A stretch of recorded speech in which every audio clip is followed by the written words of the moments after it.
সোনা ধীরে ধীরে বসে পড়ল। ওর মুখে হতবাক ভাব। কিছুক্ষণ চুপ করে থেকে বলল, তুই এতদিন চুপ করেছিলি কেন? হ্যালো বন্ধুরা, আমি চন্দনা, আমার চ্যানেলে স্বাগতম।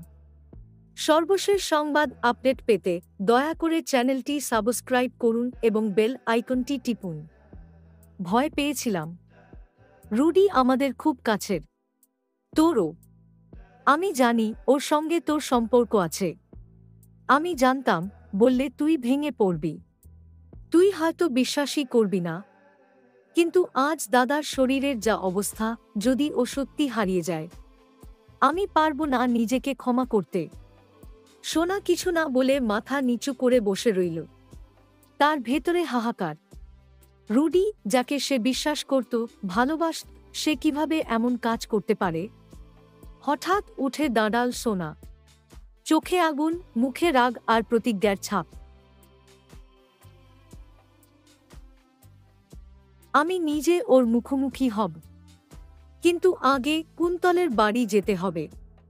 ও সব জানে, কিন্তু ও চুপ করে আছে, আমি জানি। উর্মি কিছু বলার আগেই সোনা বেরিয়ে পড়ল। পেছনে পা ফেলল না। কুন্তলের বাড়ি। দরজায় কড়া নাড়তেই দরজা খুলে দিল কুন্তল। সোনাকে দেখে অবাক। তার মুখে কথা ওঠার আগেই সোনা বলল, তুই সব জানিস। রুডি দাদার সঙ্গে কি করেছে তুই জানিস। এবার মুখ খোল। কুন্তল থমকে যায়। কিছুক্ষণ চুপ থেকে বলে, কে বল তোকে? উর্মি। সে যা দেখেছে সব বলেছে।